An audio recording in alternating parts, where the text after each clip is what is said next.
The Galactic Empire believed that no force in existence could ever oppose their rule. For more than 100 years, they expanded into smaller star systems, capturing worlds, forcing populations into force treaties, and creating fleets so large that other civilizations simply stepped aside whenever those silver banners appeared in space. Their leaders sat on golden chairs, claiming that the galaxy was already theirs, and any species that disagreed would disappear. One evening, the Imperial Council invited reporters, diplomats, and military representatives from across many regions to attend a large broadcast. Their most famous commander, Admiral Karthos, stepped forward and made a statement that echoed through thousands of communication channels at once. His message was simple. Humanity is weak. Humanity will surrender. And soon, the Terran Fleet will kneel before the Empire. People across different civilizations reacted with surprise. Some laughed. Some panicked.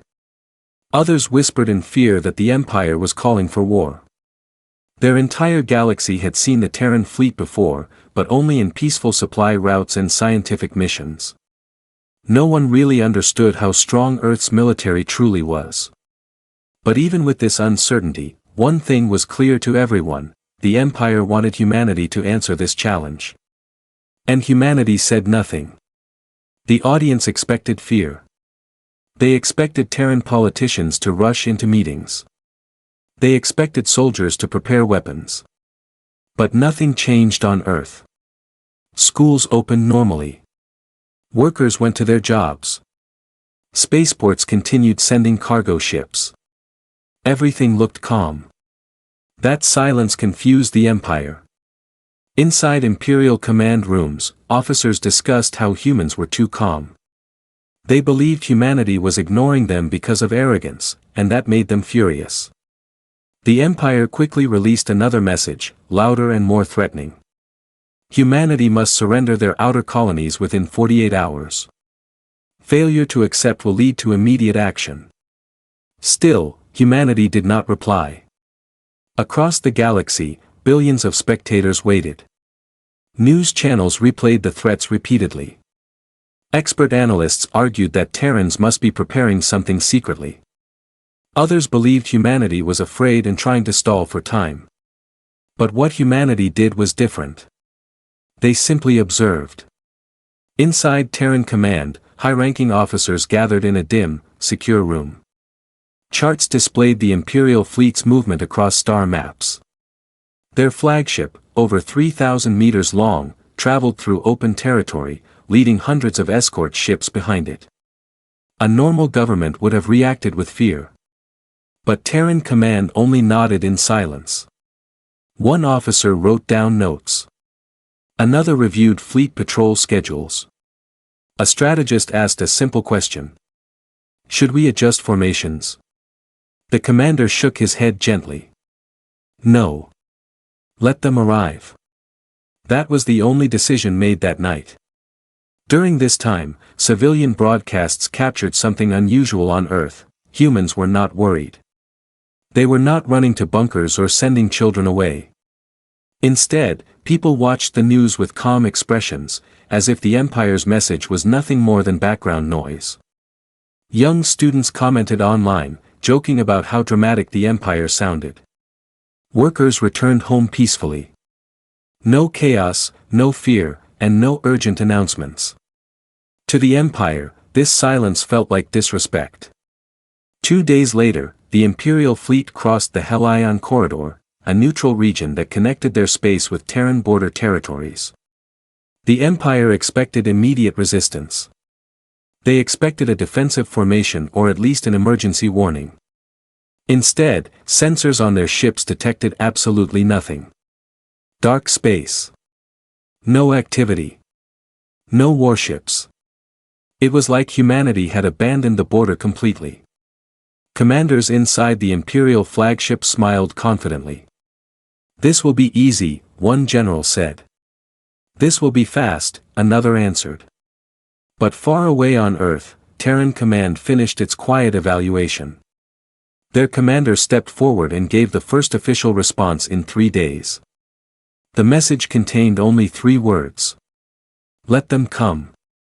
Those 3 words spread across every military channel on Earth. Ships across Terran space received the same update. Captains viewed it and understood everything instantly. No panic. No shouting. No alarms. Just calm action. When the Empire challenged humanity, they expected fear. They expected surrender. They expected negotiations. But what they received was silence, so quiet, it was terrifying. Because everyone knew. Humanity never stays silent unless the answer will be loud. The Empire crossed the neutral corridor with full confidence.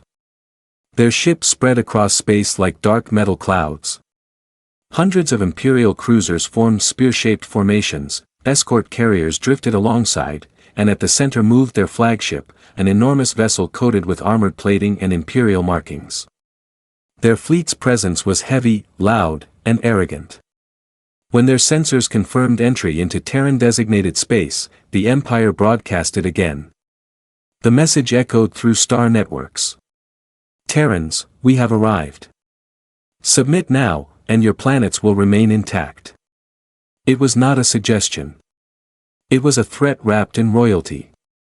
But the Terran side still gave no reply. Inside the Empire's flagship, council members paced impatiently. They knew any lesser species would already be on their knees.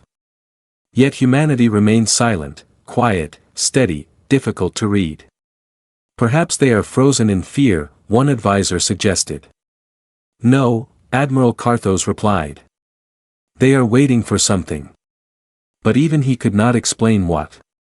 The Imperial fleet advanced deeper, expecting mines, expecting traps, expecting immediate strikes.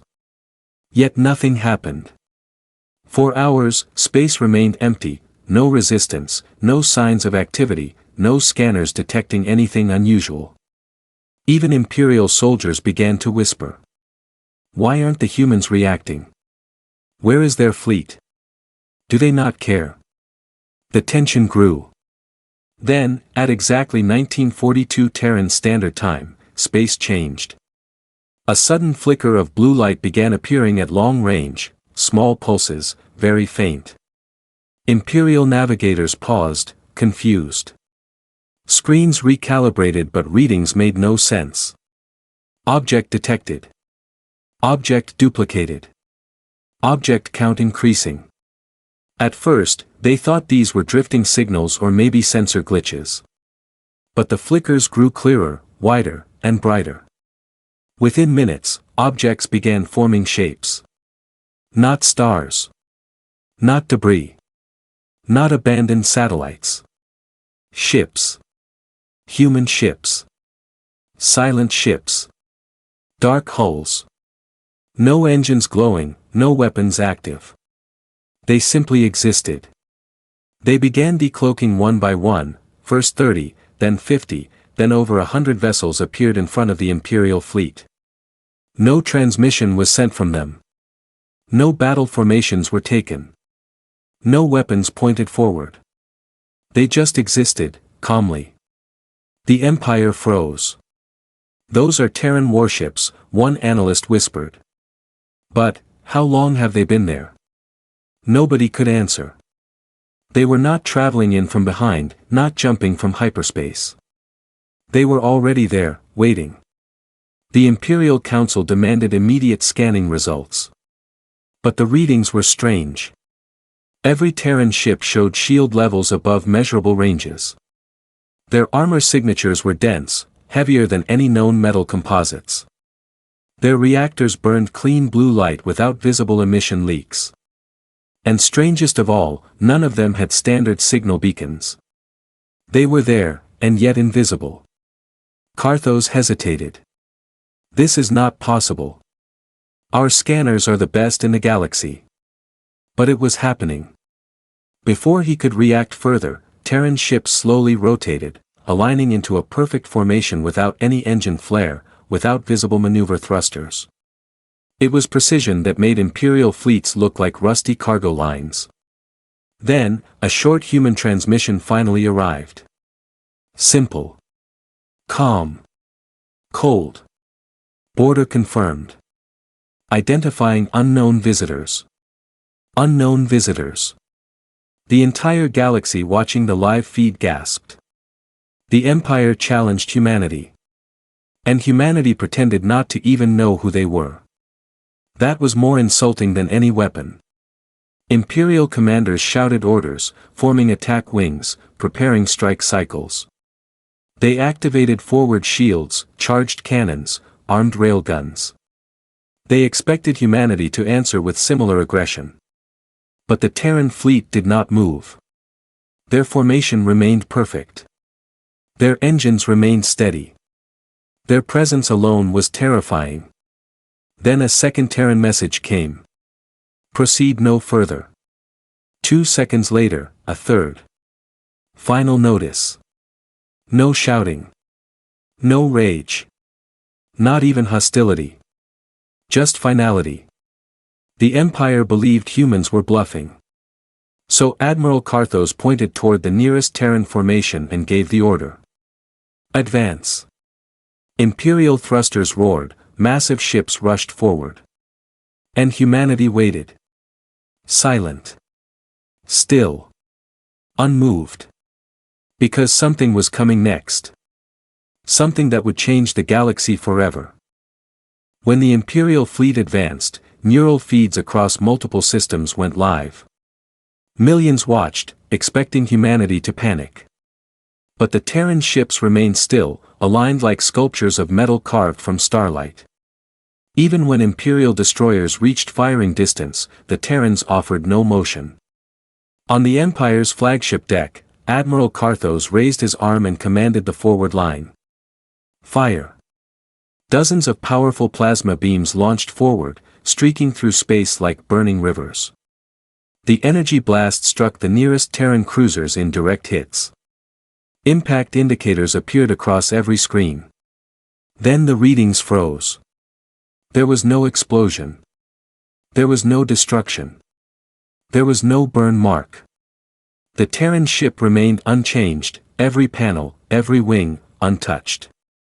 The plasma simply dissolved against its hull as if swallowed. Imperial officers stared at the screens, unable to breathe. Karthos whispered. What is their armor made of? Technicians ran diagnostics. Their systems replied with an error no one had ever seen before. Material, not measurable. The Empire tried again.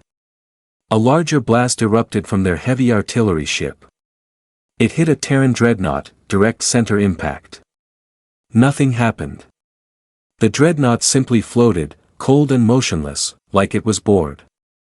At that moment, Terran Command sent one message across every active military frequency. Weapon calibration complete. Not under attack. Not defensive mode engaged. Just calibration. The Empire realized what it had actually done. It helped humanity test shield absorption.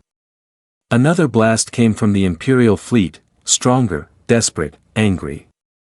Still no effect. One more shot. One more failure.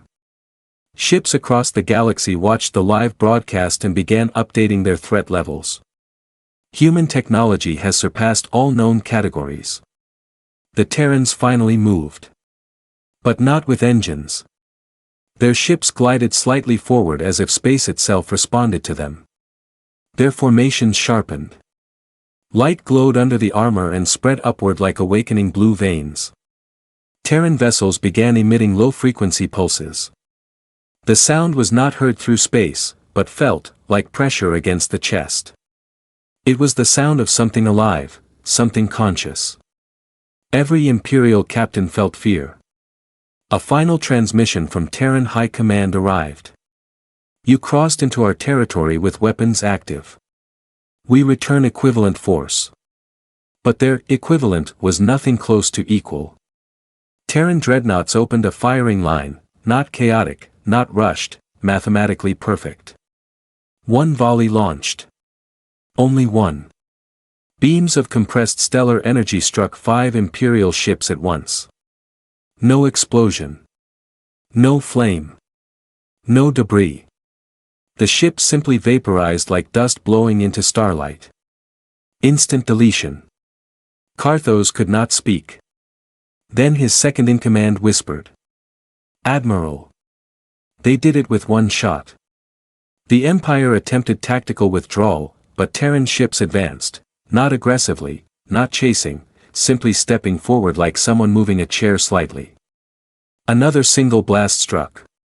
This time, the Empire's flagship itself shook violently. Panels flickered. Walls trembled. Support beams cracked. "No. Stabilize," Carthos ordered. But the ship was already splitting. Across the galaxy, all broadcasts froze, not from censorship, but because transmission networks overloaded with viewers. Everyone expected humanity to finish the Empire. Everyone expected them to destroy everything. But humanity did something terrifying. They stopped. Every Terran ship shut down firing systems. Weapons powered down. Engines quieted. And they waited. Another message came. Demonstration complete. No threats. No insults. Just calm dismissal. The Empire, broken and terrified, sent a message. Request ceasefire. We withdraw immediately. But Terrans still did not respond. They merely transmitted coordinates of the border and said, "Return there. You have 3 minutes. 3 minutes. Not 3 hours. Not 3 days. 3 minutes." No species had ever been given a deadline that cold. The Empire obeyed, retreating across space with engines at full power. Millions watched their withdrawal, and even in fear, one realization spread through the galaxy. Humanity did not fight because it had to. Humanity fought only to make a point. And the galaxy now understood that point. The Empire left. Humanity remained. Unshaken. Unbothered. Ready, if someone ever dared again. The Imperial fleet fled through space at full power, but retreat did not erase the memory of what they had seen. Their flagship returned damaged, torn open like it had been cut by invisible blades. The crew walked out with pale faces, hands trembling, unable to speak even when questioned by officials. Doctors tried to calm the survivors, but there was no physical wound, only shock. The Empire did not release any official announcement that night. Their palace lights stayed dim. Ministers whispered in corridors, guards stood still, and the wide marble halls were silent. Nothing inside looked victorious, not a single word celebrated that they arrived and returned. The galaxy waited for an explanation. But instead of speaking, the Empire disappeared from public screens. Days passed. People wondered if humanity had destroyed more ships, or if the Terrans sent retaliation. But nothing had happened. The humans had already gone back to their routines. Terran news networks returned to broadcasting simple civilian topics, space tourism updates, new robotics research, interplanetary farming systems, and entertainment talks. No mention of war, no signs of worry. It was almost as if the entire event meant nothing to humanity. Meanwhile, in the Imperial capital, a quiet emergency meeting unfolded. Ministers sat around an oval table, and for the first time in history, no one argued. No one slammed fists. No one tried to prove superiority. The Emperor himself said, "We thought we challenged an equal. Instead, we challenged something evolved." They listened to recordings again. One volley. 5 ships gone. Matter erased like fog. That fact alone became a weight none of them could ignore. Weeks later, a small Terran diplomatic ship entered Imperial space. No weapons. No escort. The Empire panicked, believing humanity had returned to strike. But the ship sent a peaceful message. Delivering updated border map. That was it. No warnings. No conditions. No political demands. The Empire accepted the map like a child receiving instructions from a teacher. Inside the capital, scholars studied those updated coordinates. They found something strange: the humans expanded the protected boundary outward. They gave the Empire more space, not less. It was not generosity. It was refusal. It was humanity saying, "You may exist. Stay there." Rumors spread among alien populations. Humans see space differently. Humans are not fighting for land. Humans guard balance, not territory. Across the galaxy, storytellers began retelling the event. Merchants made quiet jokes, diplomats softened their voices, and militaries placed humanity in a new risk category. Not enemy level. Not danger level. But something beyond measurable. Many labeled them simply unknown class. Later, the Empire attempted to send a trade request, a simple exchange proposal of resources. The Terrans responded politely, saying, "Approved. Standard value exchange." The Empire expected conditions. Expected special permissions. Expected at least negotiations. But humans did not seem interested. They treated the Empire like distant neighbors, not threats, not allies, not necessary. That was more frightening than war. One Imperial historian wrote, "Humanity does not conquer. They do not chase victory. They do not need applause.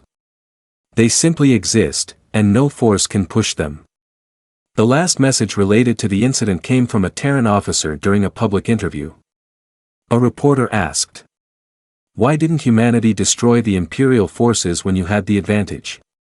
The officer smiled faintly and replied, "We do not break what we don't need to fix." That answer echoed through galaxies. It meant humanity viewed the Empire not as competition, not as resistance, but as noise. Weeks later, life on Earth continued peacefully.